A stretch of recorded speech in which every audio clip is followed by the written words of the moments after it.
بسم اللہ الرحمن الرحیم۔ حضرت آج کی ویڈیو بنا رہا ہوں دیش کے حالات اور بھائی چارہ ایکتا، ہندو مسلم ایکتا کے اوپر۔ یہ ہمارے باپ دادا کا گاؤں ہے، یہ مسجد جو دیکھ رہا ہو یہ ہمارے باپ دادا کا گاؤں ہے۔ سیمل کھیڑی نام ہے، سرون سے 7 کلومیٹر دور۔ ہمارے باپ پرنسپل تھے، گریجویٹ تھے، پرنسپل تھے۔ ودیشا ضلع میں ان سے زیادہ انگلش کوئی نہیں جانتا تھا، فرسٹ نمبر تھے انگلش میں ودیشا ضلع میں۔ ہمارے باپ کا نام اختر حسین صاحب رحمۃ اللہ علیہ نور اللہ مرقدہ۔ ہمارے بڑے بھائی بھی بہت گریجویٹ تھے، یہاں وہ ابھی انتقال ہوا ہے، مرتیو ہوئی ہے۔ وہ صدر ہیڈ مدرس تھے، ہیڈ ماسٹر جناب ماسٹر ارشد حسین صاحب رحمۃ اللہ علیہ، ان کا بھی ابھی انتقال ہوا ہے 7 سال 8 سال پہلے۔ یہ گریجویٹ تھے۔ تو یہ گاؤں ہمارے باپ دادا کا ہے۔ یہ مسجد دیکھ رہا ہو، چھوٹی مسجد تھی پہلے، اب بڑی ہو گئی۔ میں یہاں آتا رہتا ہوں۔ کچھ آنے کی وجہ یہ بھی ہے کہ مسلمانوں سے پریشانی ہوتی ہے بہت زیادہ۔ اب جو بات ہندو بھائی نہیں کہہ سکتے وہ میں کہہ دوں گا، کیونکہ وہ ہندو بھائیوں میں شرافت ہے، بہت نرمی ہے ان کے اندر، آج بھی شرافت ہے، آج بھی بہت بڑی شرافت ہے۔ مسلمانوں کو سننا پڑے گی ان کی شرافت کی باتیں بھی، کہ میں مسلمانوں سے ہی پریشان ہو کے اس طرح سے سمجھ لو کہ جس محلے میں ہمیں سب مسلمان ہیں زیادہ تر ٹوٹل، اتنی بری گاڑیاں چلا کے نکلتے ہیں موٹر سائیکل میں ذرا سے لڑکے کہ دماغ خراب ہو جاتا ہے۔ نماز آپ نہیں پڑھ سکتے سکون سے، رہ نہیں سکتے آپ سکون سے۔ تو اس گاؤں میں آ کے مجھے سکون مل جاتا ہے، 7 کلومیٹر دور ہے سرون سے۔ یہ مسلمان جو گاڑیاں چلاتے ہیں نا دماغ خراب کر دیتے ہیں، رات میں اتنی باتیں کی آوازیں آتی ہیں کہ دماغ خراب ہو جاتا ہے، 12 بجے رات تک چلاتے رہتے ہیں، کیونکہ گوشت بہت کھاتے ہیں، گوشت تو ان کو جوش ہوتا ہے، بہت جوش۔ نماز پڑھتے نہیں کہ کنٹرول ہو جائے، حلال روزی کھائیں تو کنٹرول ہو جائے دماغ پر۔ حلال روزی کھائیں، نماز پڑھیں، پڑھیں، قرآن کی تلاوت کریں تو ان کے دماغ ان کا رائٹ ہو۔ 90% تو جمعہ پڑھتے ہیں اور گوشت خوب کھاتے ہیں۔ گوشت 100% کھائیں گے اور 90% جمعہ پڑھیں گے، یعنی 10% 5 ٹائم کی نماز پڑھتے ہیں۔ تو میں اکثر یہ گاؤں میں آتا رہتا ہوں، سکون مل جاتا ہے کہ یہاں کوئی ٹرافک نہیں، کچھ نہیں۔ وہاں آپ کو میں بتا دوں گا مسلمانوں کے بچے کتنی بری طرح سے گاڑیاں چلاتے ہیں، بہت بری طرح سے گاڑیاں چلاتے ہیں، دماغ خراب ہو جاتا ہے۔ کبھی تو سوچتا ہوں کہ مارنا چاہیے ان لوگوں کو، لیکن ابھی کیا کیا جائے۔ تو اتنی بری گاڑیاں چلاتے ہیں مسلمانوں کے لڑکے۔ قرآن میں اللہ نے سب کچھ بیان فرما دیا کہ گاڑی کیسے چلانا چاہیے، اس کا بھی ذکر قرآن میں ہے۔ موٹر سائیکل کیسے چلاؤ، اس کا بھی ذکر قرآن میں ہے۔ اللہ فرماتا ہے وَعِبَادُ الرَّحْمَنِ الَّذِينَ يَمْشُونَ عَلَى الْأَرْضِ هَوْنًا، کہ رحمان کے بندے وہ ہیں جو زمین پر آہستہ سے چلتے ہیں، یعنی آہستہ سے۔ اور سب سے بہتر طریقہ ہمارے نبی صلی اللہ علیہ وسلم نے فرمایا کہ بہترین کام میڈیم درجے کے ہیں، میڈیم درجے کے۔ تو گاڑیاں گلیوں میں سے اتنی بیکار چلاتے ہیں کہ دماغ خراب ہو جاتا ہے۔ آج بھی ہندو بھائیوں میں بہت بڑی شرافت ہے۔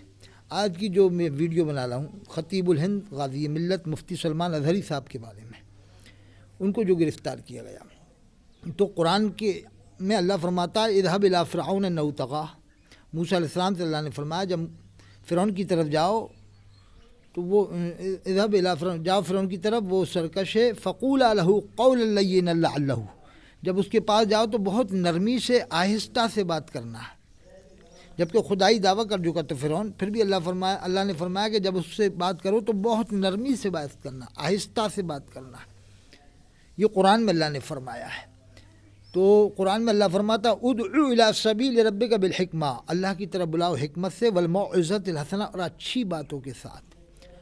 خطیب الہند مفتی سلمان اظہری صاحب نے جو شعر کہا وہ مناسب نہیں تھا آج کے حالات کے حساب سے، کیونکہ انہوں نے قرآن کے اوپر عمل تو کیا نہیں ہے۔ مفتی سلمان اظہری صاحب نے پورے قرآن پر کب عمل کیا ہے؟ قرآن میں اللہ فرماتا وَأَعِدُّوا لَهُم مَّا اسْتَطَعْتُم مِّن قُوَّةٍ، کہ اس آیت کا ترجمہ تفسیر انہوں نے بتائی، یہ آیت کا ترجمہ تفسیر بتائی قرآن میں ہے وَأَعِدُّوا لَهُم مَّا اسْتَطَعْتُم مِّن قُوَّةٍ وَرِبَاطِ الْخَيْلِ تُرْهِبُونَ بِهِ عَدُوَّ اللَّهِ وَعَدُوَّكُمْ۔ آپ نے تو بس یہ شعر پڑھ دیا کہ آج کتوں کا دور ہے، کل ہمارا دور آئے گا، یہ بالکل مناسب شعر نہیں ہے۔ اس میں لفظ جمع آ جاتا، پلورل کا جاتا ہے، جس سے ہمارے ہندوستان کے دیش واسی مخاطب ہو جاتے ہیں، وہ اشارہ ادھر ہو جاتا ہے۔ قرآن میں اللہ نے منع فرمایا ولا تنابزوا بالالقاب، کسی کو برے القاب سے مت پکارو۔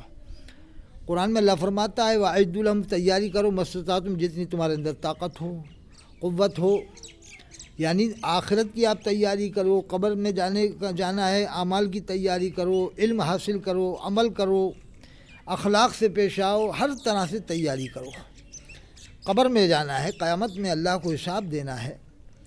آپ نمازی تو بنا نہیں رہے، بڑے بڑے مجمع آپ کو مل رہے ہیں، مفتی سلمان اظہری صاحب کو 1-1 لاکھ 2-2 لاکھ کے، آپ ہاتھ اٹھوا کے پکے وعدے لے نہیں رہے کہ نماز نہیں پڑھو گے تو میں نہیں آؤں گا۔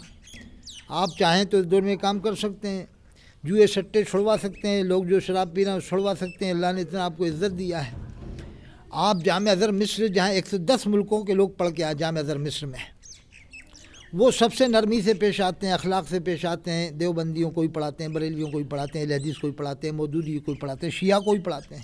آپ جب اس ادارے سے فارغ ہیں تو ہندوستان میں شانتی اور ایکتا کا ہی پیغام دیں، کوئی بھڑکاؤ بھاشن نہ دیں۔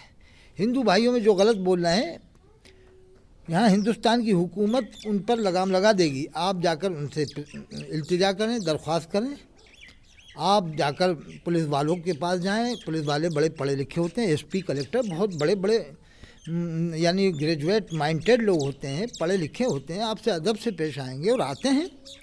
1-2 جگہ کہیں بدتمیزی ہو جائے وہ ایک الگ بات ہے، لیکن عام طور سے ادب سے پیش آتے ہیں۔ مجھے خود ایک ہمارے مرید نے بتایا کہ یار آپ کے داڑھی ہے، آپ یہ کام نہ کرو، پولیس والے نے بتایا، مطلب وہ خیال رکھا داڑھی والے کا۔ اور 1-2 جگہ نہیں، ڈونگرپور راجستھان میں میری 2 تقریریں ہوئیں، وہاں پر ایک مسلمان نے بتایا کہ صاحب یہاں ہماری پولیس والوں نے مدد کی، ڈونگرپور راجستھان میں۔ گجرات میں ایک مسلمان نے بتایا کہ ہماری پولیس والوں نے مدد کی۔ تو آج بھی پولیس آپ کی ہے، سب کی ہے، سکھوں کی بھی ہے، ہندو بھائیوں کی بھی ہے، مسلمانوں کی بھی ہے۔ عید بقرعید میں وہ آپ کا انتظام کرتے ہیں اور ہر طرح کے آپ کے تہوار میں آپ کا وہ خیال رکھتے ہیں، انتظام کرتے ہیں۔ تو آپ بھی اچھے طریقے سے پیش آئیں اور شانتی کو بھنگ نہ ہونے دیں۔